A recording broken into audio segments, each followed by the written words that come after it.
Baik, kita kembali lagi pada pembelajaran geografi. Nah, kali ini merupakan pertemuan kita yang kedua, di mana yang akan kita bahas pada pertemuan kedua ini yaitu objek studi dan aspek geografi. Dengan tujuan pembelajaran, diharapkan siswa mampu menganalisis objek studi dan aspek geografi. Nah, kita awal yang pertama, objek studi geografi. Nah, secara umum, objek studi geografi terdiri dari dua bagian. Yang pertama ada objek material, dan yang kedua nanti ada objek formal. Objek material berarti berupa fenomena-fenomena yang ada pada geosfer. Nah, di pertemuan sebelumnya saya sudah menyinggung tentang fenomena geosfer. Saya akan menguraikan apa-apa saja fenomena geosfer. Jadi dari arti katanya, geosfer ini berasal dari dua suku kata. Geo artinya bumi, sedangkan sfera lapisan ya. Lapisan-lapisan bumi. Secara umum terdiri dari 5 lapisan. Lapisan yang pertama ada litosfer, yaitu lapisan batuan. Yang kedua ada atmosfer, lapisan udara. Yang ketiga ada biosfer, lapisan makhluk hidup. Dalam hal ini hanya flora dan fauna ya.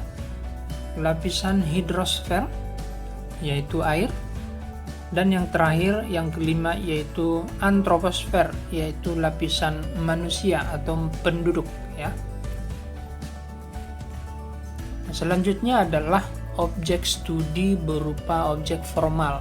Nah, ini merupakan sudut pandang atau pendekatan atau cara pandang yang digunakan untuk mengkaji objek material ya. Ini bisa berupa pendekatan keruangan, mengkaji persebaran ya. Ada pendekatan ekologi, mengkaji lingkungan, dan ada pendekatan kewilayahan, gabungan dari beberapa wilayah. Inilah objek studi geografi.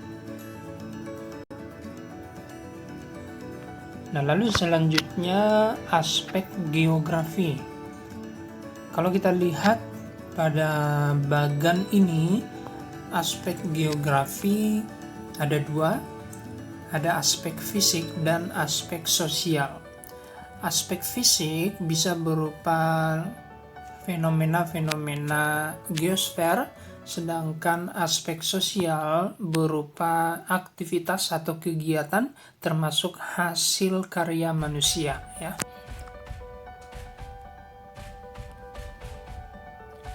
Yang pertama tadi aspek fisik, kita lihat pembahasannya. Nah, aspek fisik ini merupakan semua fenomena alam yang terjadi pada litosfer, hidrosfer, biosfer, atmosfer, dan antroposfer yang dapat diamati. Sekali lagi, litosfer tadi lapisan batuan, hidrosfer lapisan air, perairan ya, biosfer makhluk hidup, atmosfer lapisan udara, dan antroposfer manusia.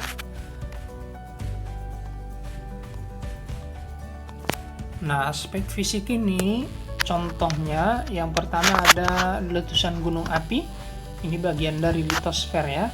Jadi letusan gunung api itu merupakan aspek fisik.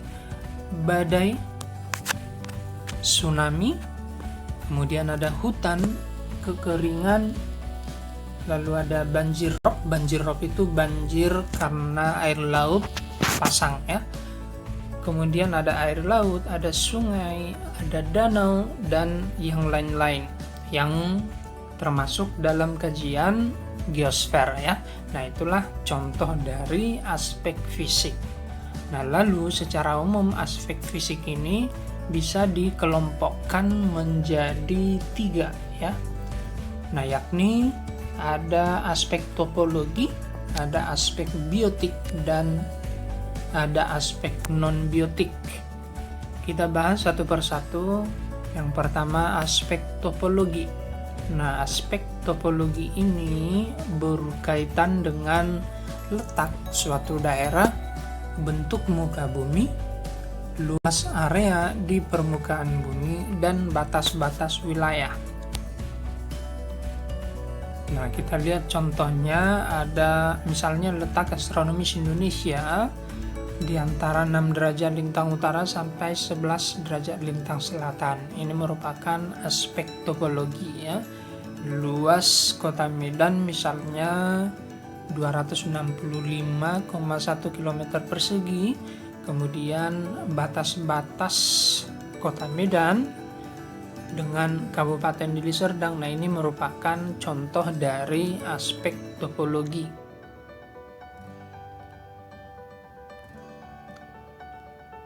Yang kedua tadi adalah aspek biotik.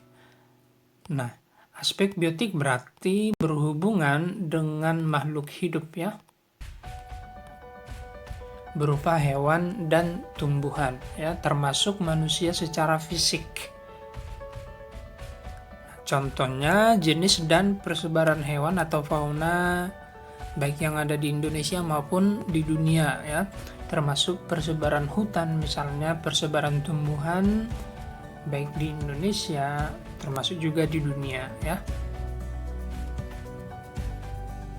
Nah, yang ketiga aspek fisik yaitu aspek non-biotik.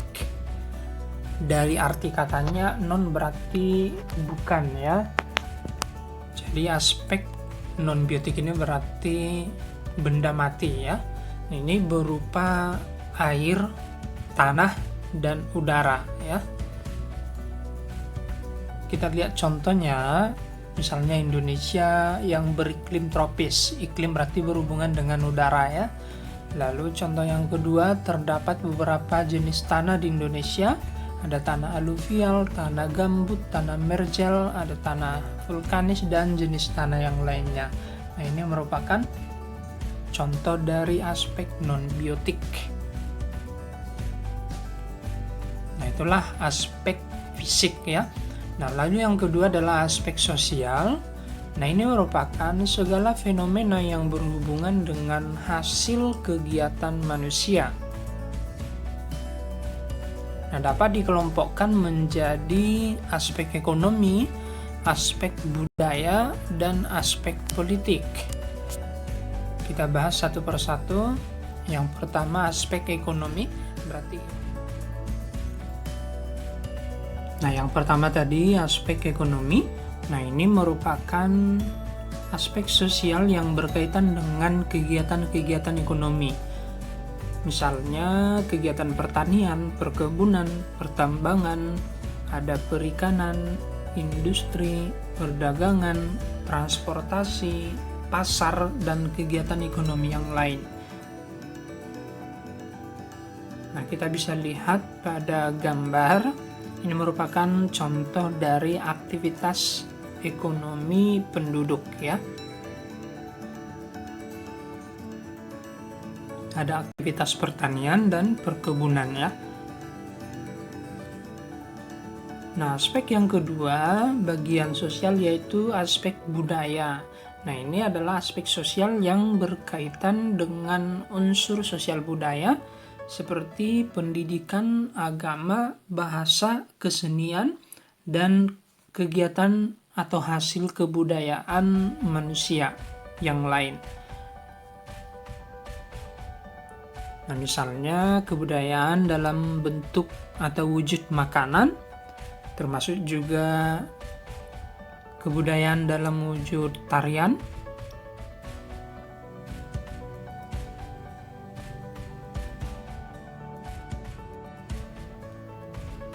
Nah, selanjutnya yaitu aspek politik.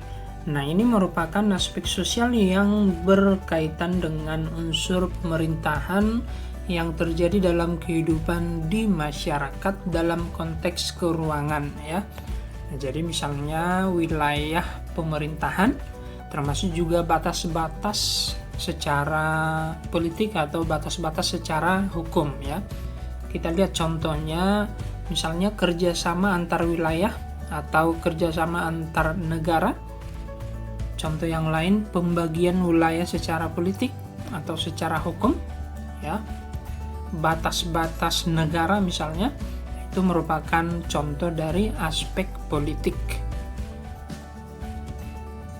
Nah, sekian pembelajaran kita pada pertemuan yang kedua ini. Sekali lagi, jika kalian memiliki pertanyaan, kalian bisa buat pada bagian komentar.